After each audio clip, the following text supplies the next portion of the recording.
O Senhor esteja convosco. Proclamação do Evangelho de Jesus Cristo, segundo Lucas. Naquele tempo, Jesus viu um cobrador de impostos chamado Levi, sentado na coletoria. Jesus lhe disse: segue-me. Levi deixou tudo, levantou-se e o seguiu. Depois, Levi preparou em casa um grande banquete para Jesus. Estava aí grande número de cobradores de impostos e outras pessoas sentadas à mesa com eles. Os fariseus e os mestres da lei murmuravam e diziam aos discípulos de Jesus: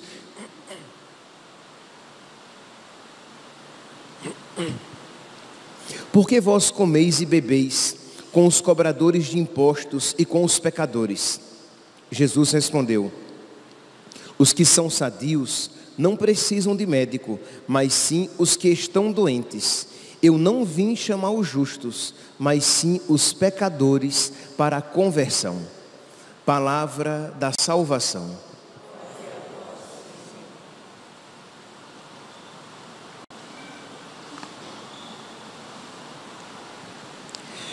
Caríssimos irmãos e irmãs, estamos no sábado depois das cinzas. É assim que o calendário apresenta o dia de hoje, porque ainda não iniciamos a primeira semana da Quaresma. Então estamos no sábado depois de quarta-feira de cinzas.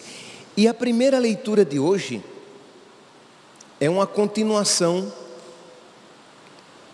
A primeira leitura de hoje é uma continuação da primeira leitura de ontem, uma continuação imediata. Ontem nós ouvíamos a finalidade das nossas obras quaresmais e como elas não devem ser praticadas. Ontem, de uma maneira particular, nós ouvíamos como deveria ser o nosso jejum.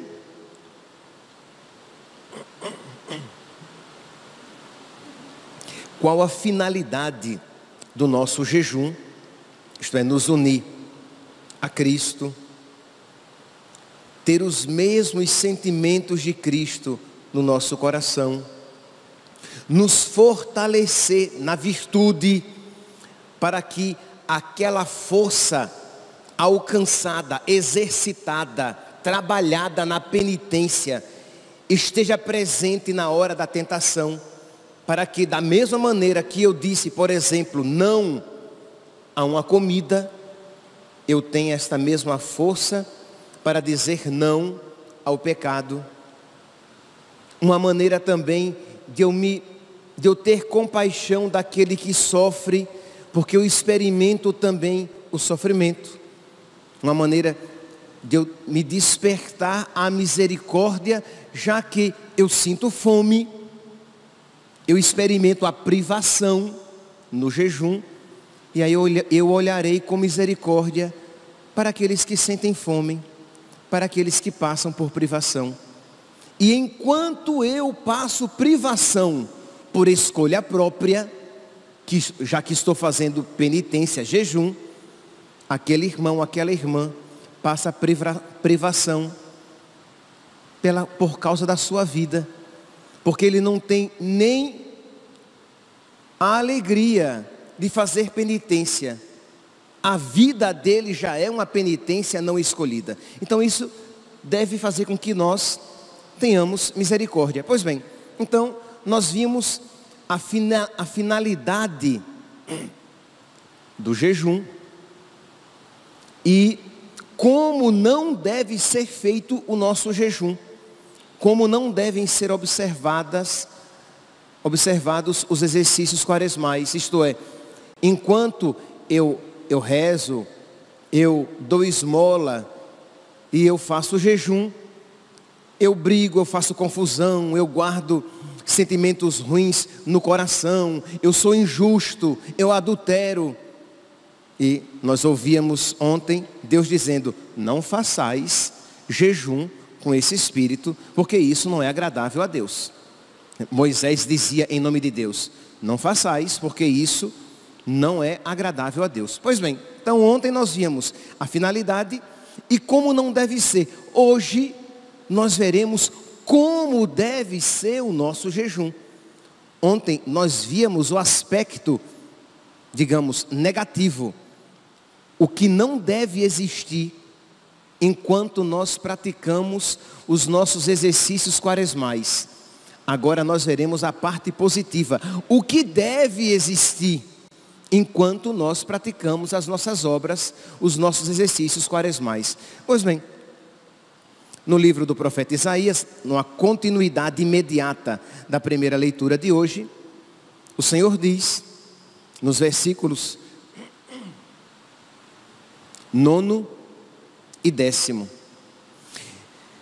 se destruíres teus instrumentos de opressão e deixares os hábitos autoritários e a linguagem maldosa, se acolheres de coração aberto o indigente e prestares todo socorro ao necessitado, nascerá nas trevas a tua luz e a tua vida obscura será como o meio-dia. Isto é, se não fizeres o mal, se não tiveres essa língua maldosa que julga, que condena, que não tem compaixão, que tem sempre um parecer e um juízo ácidos, se não tiveres esta linguagem maldosa, e se fores generoso, aquilo que for trevas em tua vida se iluminará, e o que estiver escuro vai brilhar como o sol brilha em meio-dia. Então é a promessa de Deus. Isto é, o contexto aqui, eu acho que eu falei no início da homilia, eu falei no início da homilia Moisés, né? Estou falando do profeta Isaías. O contexto aqui é o seguinte: este povo faz penitência, este povo vai ao templo, este povo tem, digamos, vai à sinagoga, tem atitudes religiosas, mas o coração deles está longe de Deus. E Deus quer ser servido pelo nosso coração. Quando eu digo que Deus quer ser servido pelo nosso coração, eu estou dizendo que Deus quer ser servido com amor, que Deus quer que nós façamos todas as coisas por amor, e Deus quer que nós, transformados pelo amor, o sirvamos. Não que tenhamos atos exteriores simplesmente. Isso não nos santifica, isso não nos torna agradáveis a Deus. Mas é claro que às vezes é assim que você começa. Isto é, você olha para dentro de si e você vê que o seu coração está todo desarrumado, que a sua alma está toda desarranjada, e você entra no serviço de Deus, e você escolheu de boa vontade fazer alguns exercícios quaresmais, rezar um pouco mais, fazer alguma penitência, praticar a misericórdia. Tudo isso será acolhido por Deus se ao mesmo tempo no seu coração houver o desejo e o empenho de mudar a vida. Então você vai se confessar, você vai procurar fazer uma boa confissão, e você vai suplicar a Deus a graça dele libertar você dos seus pecados. Por mais que você se sinta apegado a eles, e por mais que você sinta impossível a sua libertação, mas a você cabe pedir, a Deus conceder. Então você vai fazendo as suas penitências, você vai praticando os exercícios quaresmais e suplicando a Deus a mudança de vida. Então as duas coisas vão caminhando juntas. Eu não estou dizendo, pelo amor de Deus, que você primeiramente tem que ser santo para depois praticar as obras quaresmais.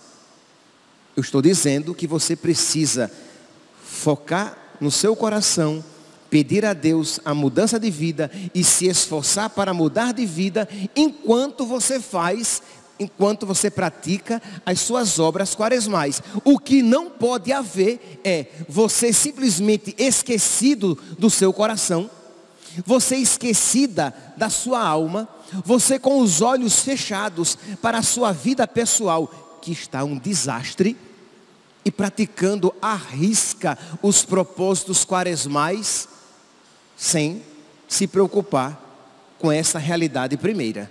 É isso que não pode acontecer. Então, as duas coisas vão acontecendo concomitantemente, ao mesmo tempo. Então você vai rezando mais, você procura ser misericordioso, você faz alguma penitência e você vai apresentando a Deus as suas feridas, as lacunas da sua alma, as frechas, as frestas e as brechas, e às vezes até os buracos por meio dos quais o diabo entra na sua alma e tem acesso ao seu coração, e você apresenta a Deus. Meu Deus, me ajude, Senhor. Eu preciso ser um homem novo, eu preciso ser uma mulher nova. Tende misericórdia de mim, porque sou pecador. Criai em mim um coração que seja puro, dai-me de novo um espírito decidido. Então você vai suplicando a Deus, e não tenha dúvidas de que os seus exercícios quaresmais serão bem acolhidos por Deus e eles serão frutuosos. Porque existe uma luta, você quer abandonar, usando aqui a linguagem da primeira leitura de hoje, você quer abandonar a linguagem maldosa, isto é, este coração duro, este coração azedo, este coração venenoso para com os irmãos. Você quer acolher de coração aberto o indigente, você quer ser misericordioso, você quer ser obediente a Deus. Diz aqui, se não puseres o pé fora de casa no sábado, isto é, o judeu tinha que observar o sábado. Então, se não puseres o pé fora de casa no sábado, nem tratares de negócio no meu dia santo, se considerares o sábado o teu dia favorito, isto é, o teu dia favorito não é aquele em que tu ganhas dinheiro com os negócios, mas o teu dia favorito é o sábado.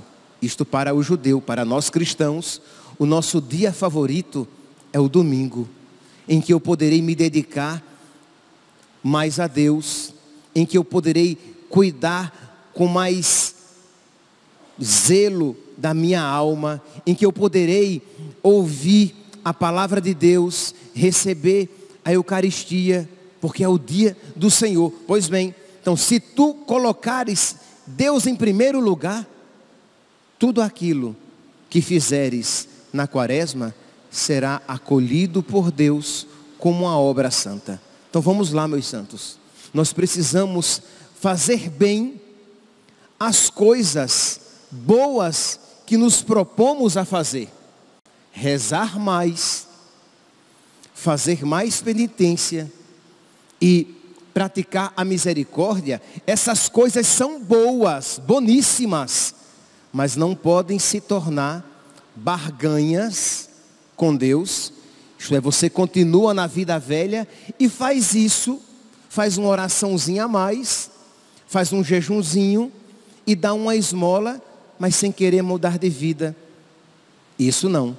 Mas se você juntar a mudança de vida, a obediência a Deus e um amor verdadeiramente misericordioso para com os irmãos, esta quaresma de 2024 será a melhor quaresma da sua vida até hoje. Lembra que eu tenho repetido esta frase? Porque este é o nosso objetivo. Esta nossa quaresma de 2024 tem que ser a melhor quaresma que nós já vivemos até hoje. Isto depende de nós, porque a graça de Deus nos será concedida. Se nós correspondermos com a graça de Deus, Deus nos concederá toda a graça necessária para isso.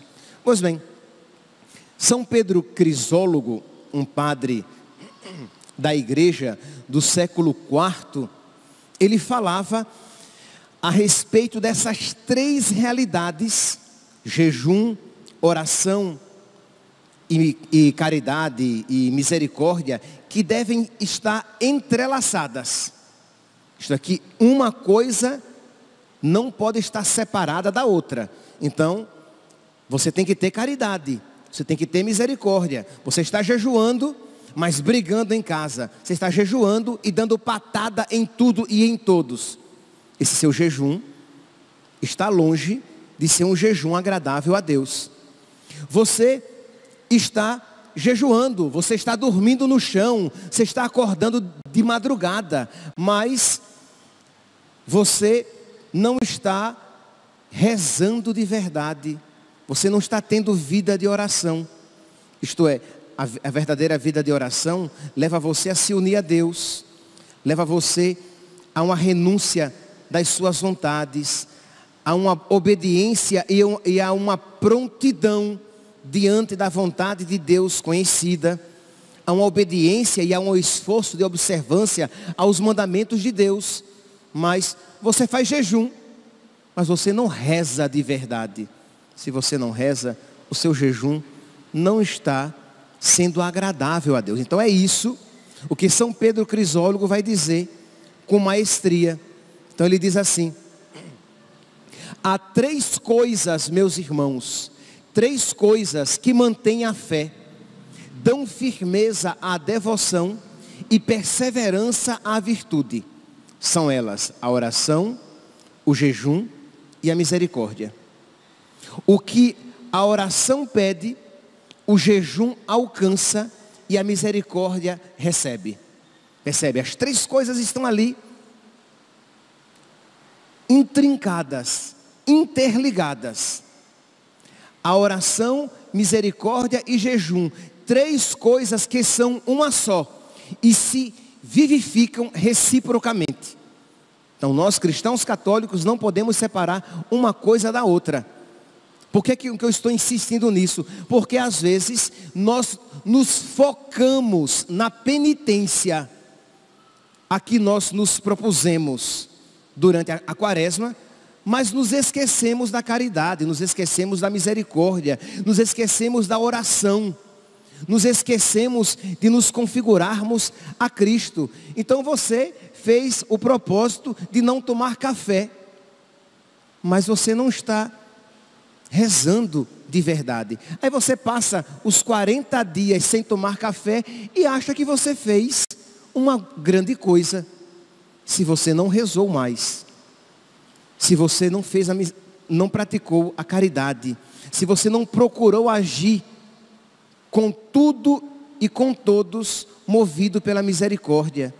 E se tudo isso foi verdadeiro, começou a haver uma luta dentro de você contra os seus pecados e uma busca de configuração a Cristo. Eu quero ser mais parecido com Cristo, com a Virgem Maria, com São José, com os santos, e não com o diabo e os seus demônios, e não com o mundo e as suas mentiras, ilusões e vícios.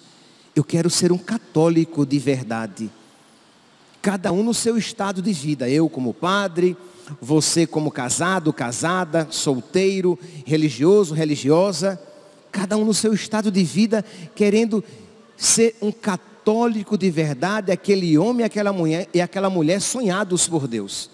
Pois bem, se você fizer de verdade, como um católico faz, os exercícios quaresmais, não tenha dúvida de que este processo de transformação acontecerá, porque o Espírito Santo colocará em movimento este organismo. Ele dará vida a este organismo espiritual e você começará a entrar neste processo de transformação. Então vamos lá, os três: oração, penitência e caridade, ou como aqui São Pedro Crisólogo está dizendo, misericórdia. O jejum é a alma da oração. e a misericórdia dá vida ao jejum. Então, o jejum dá vida à oração, e a oração dá vida à obra de misericórdia, para que você não faça para ser visto pelos homens, mas para agradar a Deus. Ninguém queira separar estas três coisas, pois elas são inseparáveis. Ninguém queira praticar uma coisa sem a outra. Quem pratica somente uma delas, ou não as pratica todas simultaneamente, a palavra é forte, é como se nada fizesse. Por conseguinte, quem reza, também jejue, e quem jejua, pratique a misericórdia. Quem deseja ser atendido nas suas orações, atenda aos pedidos de quem lhe pede. Isto é, você pede a Deus. Muito bem. Senhor, concede-me a libertação do meu coração. Senhor, concede-me esta graça. Ok, você quer que o seu pedido seja aceito? Atenda ao pedido dos seus irmãos. Uma esmolinha, pelo amor de Deus. Uma ajuda. Ah, não tenho. Então tá bom. Com a medida com que medirdes, vós sereis medidos. Porque diz São Pedro Crisólogo, muito mal suplica quem nega para o outro o que pede para si. Senhor, tenha misericórdia de mim. Eu não perdoo. Não vale nada. Já não aguento. Olha. Chegou ao limite. Não perdoo mais. Já errou comigo. Muito bem. Eu garanto que você já errou com Deus muito mais. Então, se você está negando, comigo bateu, levou. Nossa! Se com você bateu, levou. Se Deus bater em você, acabou. Muito mal suplica quem nega para o outro o que pede para si. Eu espero que Deus tenha misericórdia de mim. Então, tenha misericórdia com seu irmão. Senhor, tem paciência comigo. Tenha paciência com seu irmão. Senhor, me concede esta graça. Conceda a graça ao seu irmão. Porque muito mal suplica quem nega para o outro o que pede para si. Essa frase aqui é de São Pedro Crisólogo. E que deve estar ali iluminando toda a nossa quaresma. Mas continua. Estou pulando aqui. Depois eu posso até colocar nos grupos a leitura inteira. Eu vou colocar nos grupos, então cobrem-me a leitura inteira, porque ela é riquíssima e vale a pena refletir, meditar, ruminar e aplicar na nossa própria vida. Pois bem, quem deseja ser atendido nas suas orações, atenda às súplicas de quem lhe pede. Pois aquele que não fecha seus ouvidos às súplicas alheias, abre os ouvidos de Deus às suas próprias súplicas. Quem não fecha os ouvidos às súplicas do outro, abrirá os ouvidos de Deus às suas próprias súplicas. Homem, sê para ti mesmo a medida da misericórdia. Deste modo, alcançarás misericórdia como quiseres, quando quiseres e com a rapidez que quiseres. Basta que te compadeças dos outros com generosidade e presteza e rapidez. Se fores generoso e rápido, prestimoso naquilo que fazes pelos outros, Deus será generoso e prestimoso para ti diante das tuas necessidades. Percebe, meus santos, a leitura toda é belíssima. Pulei várias outras partes muito edificantes e que nos alimentarão na nossa oração e nos motivarão a viver essas três obras quaresmais: oração, penitência e caridade. Oração, penitência e misericórdia, né? Juntas, ao mesmo tempo, para que elas nos tornem um homem, uma mulher mais parecidos com Jesus, para que estes exercícios nos preparem para a Páscoa e para que estes exercícios quaresmais, praticados durante toda a nossa vida, nos preparem para o dia do nosso encontro com Deus, Porque, meus irmãos, se nós formos generosos com os nossos irmãos, no dia do juízo, Deus será generoso, misericordioso para com todos nós. Que a Virgem Santíssima, neste primeiro sábado da quaresma, né? Dentro do tempo da quaresma, que ela interceda por nós, seus filhos, para que vivamos bem essas obras quaresmais. Louvado seja nosso Senhor Jesus Cristo, para sempre seja louvado.